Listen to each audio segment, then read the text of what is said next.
Welcome to the Law of the Future podcast with Dennis Hilleman. This podcast is all about technology, politics, and law.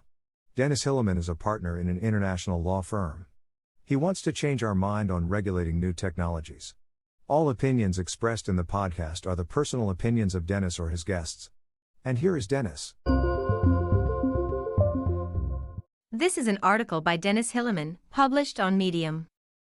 If you wish to share your articles on this podcast, please contact Dennis. Of course, you will be named as the author in the podcast and in the show notes.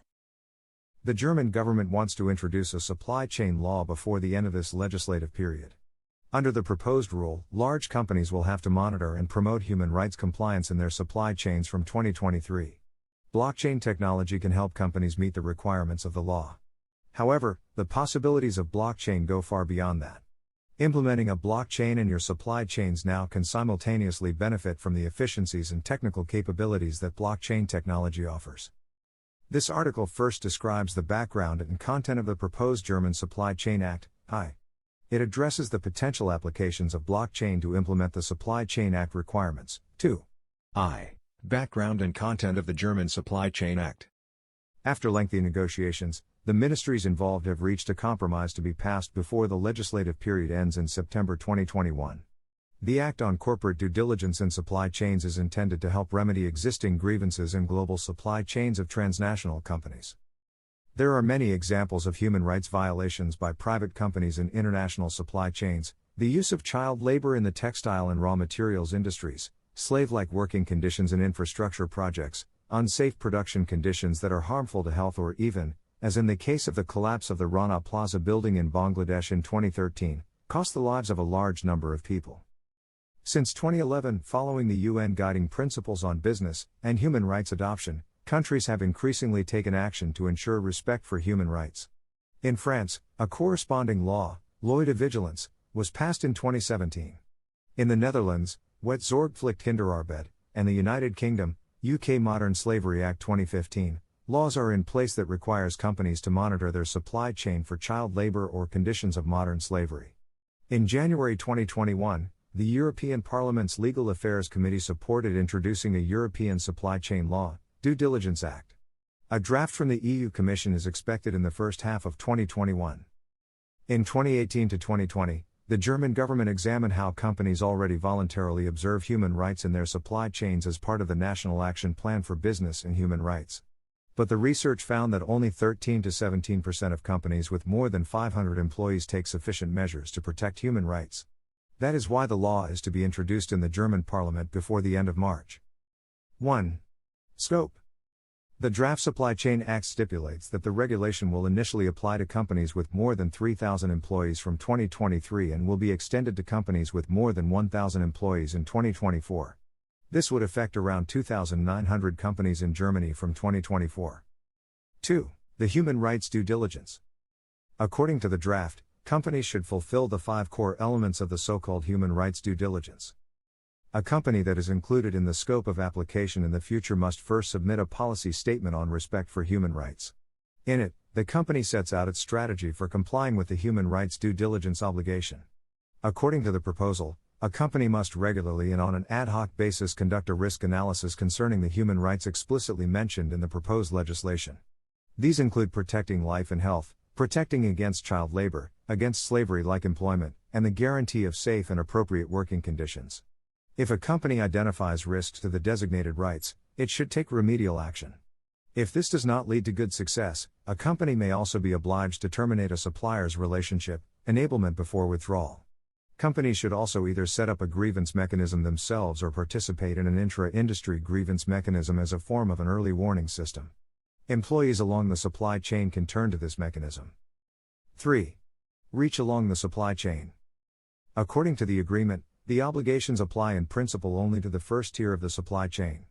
The first tier means the suppliers with whom the companies themselves have a contract. Exceptionally, companies are also obliged to take human rights due diligence measures at further stages of the supply chain if a company learns of substantiated indications of impairment of protected rights or if a circumvention transaction is involved. In general, the draft stipulates that companies must take appropriate measures. What is reasonable must be determined on a case-by-case basis but is primarily determined by the proximity to the supplier in question and the company's ability to influence the situation. It is a duty to endeavor, not a duty to succeed. 4. Legal consequences of violations. According to the Supply Chain Act proposal, the Federal Office of Economics and Export Control is responsible for sanctions. The draft provides that the federal office can impose coercive and administrative fines. A company commits an administrative offense and, according to the draft, must expect to pay the penalty based on the company's turnover if it omits or fails to adequately fulfill measures without which the human rights due diligence obligation cannot be effectively fulfilled. A company that has been imposed a heavy fine can also be excluded from public contracts for a period of up to 3 years.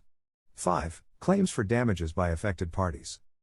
Contrary to the previously expressed demands of German Labor Minister Hubertus Heil and German Development Minister Gerd Müller, who had advocated for an even stricter supply chain law, the draft does not include a special provision on civil liability. However, according to the proposal, it will be easier for those affected to file lawsuits in German courts in the future. In the end, they will be able to instruct trade unions and NGOs to file a lawsuit in Germany on their behalf. 6. Conclusion. The draft bill that has now been presented represents the most ambitious supply chain law to date in an international comparison. Reactions to the draft have been very mixed. While industry associations complain that the national standalone obligations would impose a high reporting burden on German companies, civil society groups were particularly critical of the scope of application, which is generally limited to the first stage of the supply chain of large companies. 2. Blockchain technology and the supply chain law. The new supply chain law can become a launching pad for the use of blockchain technology in the so-called supply chain. But first things first, blockchain technology is already being used today to track supply chains. The question is in what form this can also be harnessed for supply chain law compliance through the use of blockchain technology. To this end, the article briefly discusses the basics of the blockchain, 1, and then describes several potential areas of application for how blockchain can help meet the Act's requirements. 2. 1. Blockchain basics.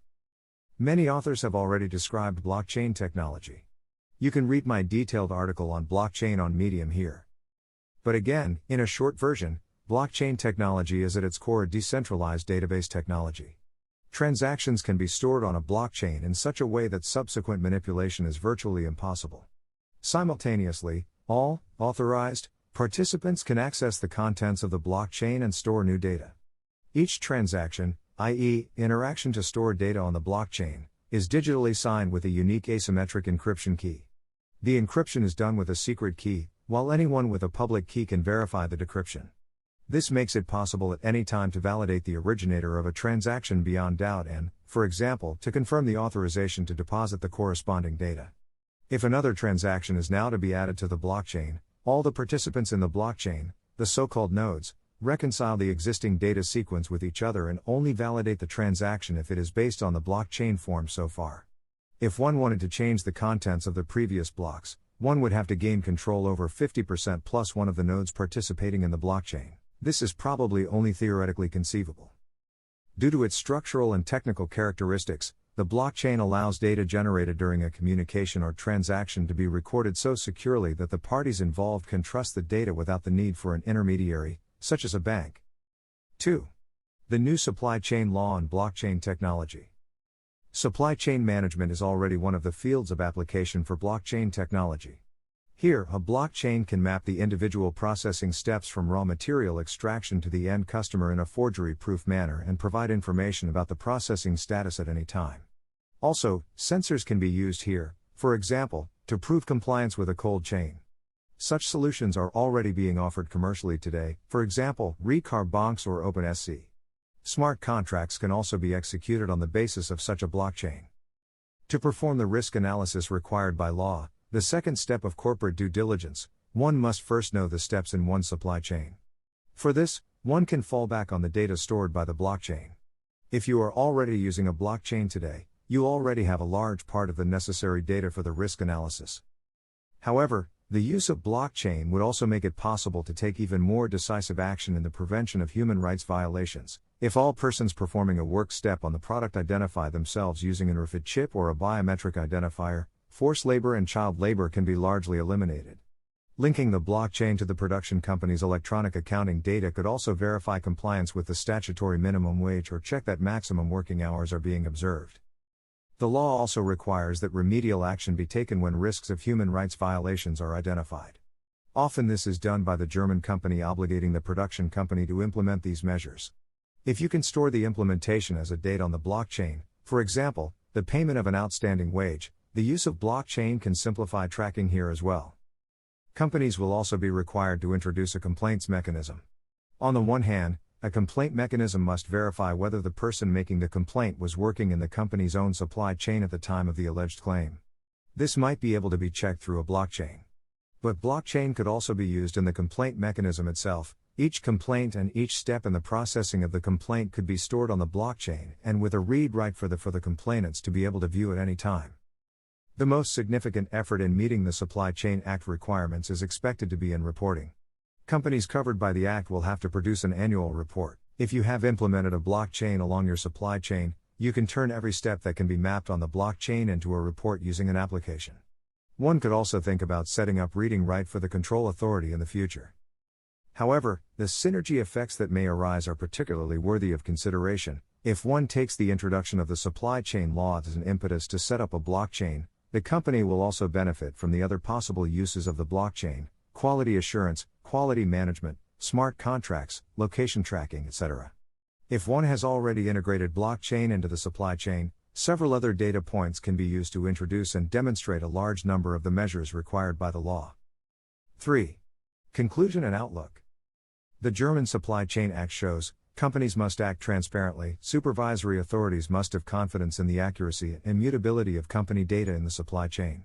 What now applies to human rights will soon also apply to CO2 emissions, carbon footprint. This is where the advantage of the blockchain with immutable data becomes apparent, even with many participants. So comes trust and transparency, precisely what consumers and politicians expect from companies. The heyday of blockchain in the supply chain is yet to come.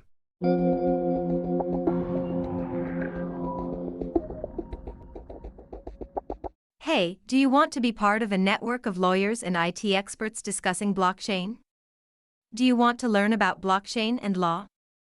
Then join the Blockchain Lawyers Network for free.